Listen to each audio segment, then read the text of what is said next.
Hi, I'm Dr. Amrita, ENT specialist. Today, let me share some of the interesting facts about shape of the ear.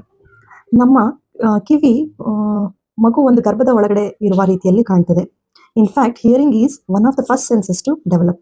By 18 to 20 weeks ನಮ್ಮ ಕಿವಿಯ ಒಂದು ಭಾಗ, ಅದು inner year ಅಂತ ಹೇಳ್ತೇವೆ, ಅದು complete ಆಗಿ ಡೆವಲಪ್ ಆಗಿರುತ್ತೆ.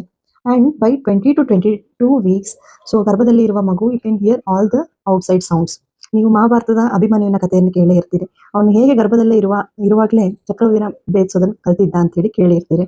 So a pregnant women is never alone.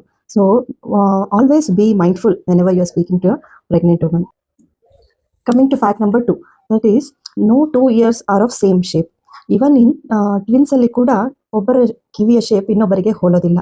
So it is just like a fingerprint. It is unique for each person. Coming to fact number 3, that is our ear shape is genetic. So you might have seen the baby's ear always resembles one of the parents. Most of the time it resembles father's shape. So ear shape is genetic. To fact number 4, that is our ear shape helps in sound collection.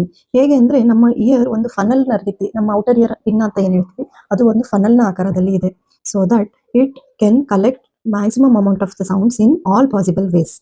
Coming to fact number 5, that is our ear shape and size keeps changing as we age. ನಮ್ಮ ಇಯರ್ನ outer year ಪಿನ್ನದ ಒಳಗಡೆ ಒಂದು cartilage ಅನ್ನುವ ಒಂದು ಭಾಗ ಇದೆ. ನಮ್ಮ ಆ ಕಾರ್ಟಿಲೇಜ್ನಲ್ಲಿ ಕೆಲವೊಂದು ಸ್ಟ್ರಕ್ಚರಲ್ ಚೇಂಜಸ್ ಆಗುತ್ತೆ because of the loss of the collagen and because of the reduced elasticity ಏನಾಗುತ್ತೆ, and also because of the gravity ನಮ್ಮ ear shape keep changing and it gets bigger as we age. ಇವತ್ತಿನ topic ನಿಮಗೆ ಇಷ್ಟ ಆಗಿದೆ ಅನ್ಕೊಂತೀನಿ. Please follow for more interesting topics. Thank you.